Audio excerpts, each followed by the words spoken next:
باب نمبر 3 باب في النجوم.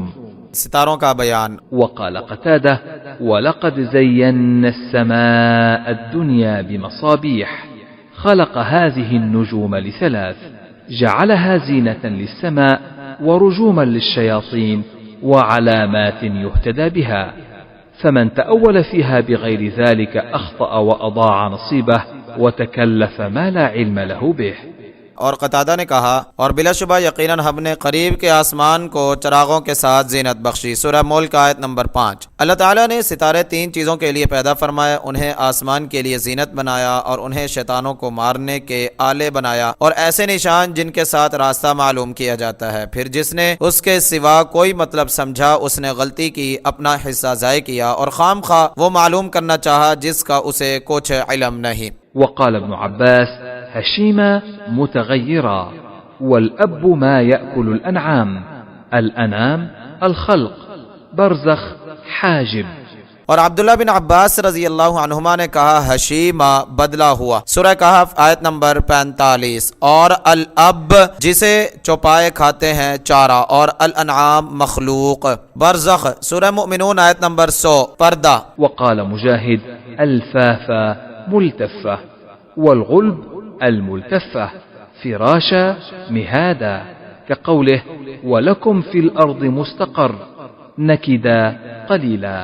اور مجاہد نے کہا، الفافا سورہ نبا آیت نمبر 16 گھنے ایک دوسرے سے لپٹے ہوئے، اور الغلب ایک دوسرے سے لپٹے ہوئے گھنے. فراشا سورہ بقرہ آیت نمبر 22 بچھونا، جیسے اللہ تعالیٰ نے فرمایا اور تمہارے لیے زمین میں ٹھہرنے کی جگہ ہے. سورہ بقرہ آیت نمبر 36. ناکیدہ سورہ اعراف آیت نمبر 58 تھوڑا. فوائد. نمبر 1، وقال قتادہ، اسے عبد بن حمید نے روایت کیا ہے اور اس کے بعد یہ الفاظ مزید روایت کیے ہیں. اور اللہ کے حکم سے جاہل کچھ لوگوں نے ان ستاروں میں کہانت نکال لی ہے کہ اگر فلاں ستارے کے وقت پودا کاشت کرے گا تو یہ ہو جائے گا، اور اگر فلاں ستارے کے وقت سفر کرے گا تو یہ ہو جائے گا. مجھے اپنی عمر کی قسم، جو بھی ستارہ ہے اس کے دوران پیدا ہونے والوں میں کوئی لمبا ہے، کوئی ٹھگنا، کوئی سرخ ہے، کوئی سفید، اور کوئی خوبصورت ہے، کوئی بدصورت. ان ستاروں کا اور فلاں جانور اور فلاں پرندے کا غیب کی کسی بات سے کیا تعلق؟ فتح الباری. نمبر 2، کچھ ستارے تو نظام شمسی سے متعلق ہیں، انہیں سیارات کہا جاتا ہے. دوسرے ستارے ان سے بہت بلند ہیں جو قدیم حیات دانوں کے بقول فلک ثوابت میں ہیں. نئی تحقیقات سے معلوم ہوا کہ ان کے بھی مختلف مقام ہیں. ان میں سب سے قریب ستارہ وہ ہے جس کی روشنی نوری فاصلے کی رفتار یعنی 1,86,000 میل فی سیکنڈ سے 1 سال میں زمین پر پہنچتی ہے، جبکہ سورج کی روشنی یعنی جو زمین سے 9 کروڑ میل کے فاصلے پر ہے چند منٹوں میں پہنچ جاتی ہے. ان ستاروں میں سے بعض کی روشنی کئی سال میں، بعض کی ہزاروں اور بعض کی لاکھوں سالوں میں پہنچتی ہے. بعض کی روشنی ابتدائے خلق سے اب زمین پر پہنچی ہے اور بعض کی ابھی تک نہیں پہنچی، اور وقتاً فوقتاً کوئی نئے سے نیا ستارہ دریافت ہوتا رہتا ہے. یہ سیارے سورج کی طرح خود روشن ہے. سورج 9 کروڑ میل سے چھوٹا سا نظر آتا ہے. وہ ستارے جو اربوں خربوں میل کے فاصلے سے نظر آتے ہیں، ان کی بڑائی اور روشنی کا کیا حال ہوگا؟ آسمان، سورج، چاند اور ستاروں کے اس سارے سلسلے سے اوپر ہے. علم نجوم والے سعادت و نحوست کا تعلق جو ستاروں سے جوڑتے ہیں وہ درست نہیں. ستارہ کیا میری تقدیر کی خبر دے گا؟ وہ خود فراخی افلاک میں ہے، خوار و زبو. اقبال. چاند کی 28 منزلیں ہیں، ہر دن نئی منزل اسے طلوع کرتی ہے. نجومی لوگ طالع سے وہ منزل مراد لیتے ہیں جو چاند کو طلوع کرتی ہے. پھر انہوں نے ہر منزل کی خصوصیات مقرر کر رکھی ہیں کہ اس منزل میں پیدا ہونے والے کا نصیب ایسا ہوگا، مگر یہ لغو باتیں ہیں. ہم دیکھتے ہیں کہ ایک ہی وقت اور ایک ہی دن پیدا ہونے والے افراد حالات زندگی میں مختلف ہوتے ہیں. ہاں یہ ضرور ہے کہ چاند، سورج اور ستاروں کا اثر زمین پر کسی نہ کسی طرح ہوتا ہے. مثلا سمندر کا مد و جزر، دن رات، سردی گرمی، بارش وغیرہ، مگر اس کا غیب یا سعادت و نحوست سے کوئی تعلق نہیں. نمبر 3، قتادہ نے ستاروں کے صرف 3 مقصد بیان کیے ہیں اور ان 3 کے علاوہ کوئی اور مقصد سمجھنے والے کے متعلق خطا کرنے، اپنا حصہ ضائع کرنے اور نامعلوم کا تکلف کرنے کی بات کی ہے. یہ حصر اضافی ہے، یعنی جو لوگ ان میں نفع و نقصان پہنچانے یا بارش برسانے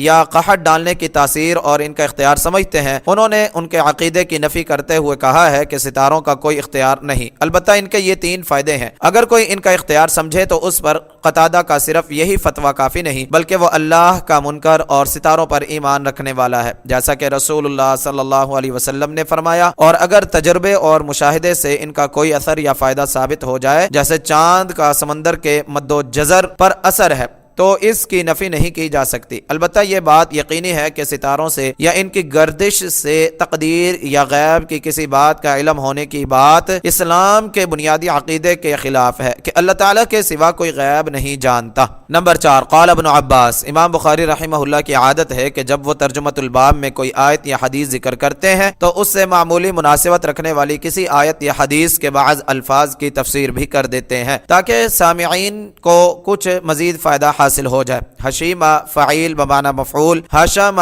یحشم کا معنی کسی نرم چیز کو توڑ کر ریزہ ریزہ کر دینا، حشیم اصل حالت سے بدلا ہوا، چورا چورا کیا ہوا۔ ابا زمین سے اگنے والی نباتات جو جانور کھاتے ہیں، چارہ۔ ابن جریر نے ابراہیم تیمی کے طریق سے نقل کیا ہے کہ ابو بکر رضی اللہ عنہ سے الاب کے متعلق پوچھا گیا تو انہوں نے کہا ایو سماء تظلنی و ایو ارض تقلنی اذا قلت فی کتاب اللہ بغیر علم، جب میں اللہ کی کتاب کے بارے میں علم کے بغیر بات کروں تو کون سا آسمان مجھے سایہ دے گا اور کون سی زمین مجھے اٹھائے گی۔ یہ روایت منقطع ہے۔ اور عمر رضی اللہ تعالی عنہ سے روایت ہے کہ انہوں نے کہا فاکہۃ کو تو ہم جانتے ہیں، تو الاب کیا چیز ہے؟ پھر کہنے لگے یہ تکلف ہے۔ یہ قول عمر رضی اللہ تعالی عنہ سے ثابت ہے۔ اسے عبد بن حمید نے صحیح سندوں کے ساتھ انس رضی اللہ تعالی عنہ کے واسطے سے عمر رضی اللہ تعالی عنہ سے روایت کیا ہے۔ فتح الباری، الفافا لفیف کی جمع ہے، جیسا کہ شریف کی جمع اشراف ہے، گھنے ایک دوسرے سے لپٹے ہوئے جن کے درمیان کوئی فاصلہ نہیں۔ غلبہ اغلب غلبا کی جمع ہے، غالبہ یغلب سامعہ موٹی گردن والا ہونا، مراد گھنے باغات ہیں۔ ناقیدہ تھوڑا۔ ابن ابی حاتم حدیث نمبر 8620 نے سدی کے طریق سے ناقیدہ کا معنی کیا ہے الشیء القلیل الذی لا ينفع، تھوڑی سی چیز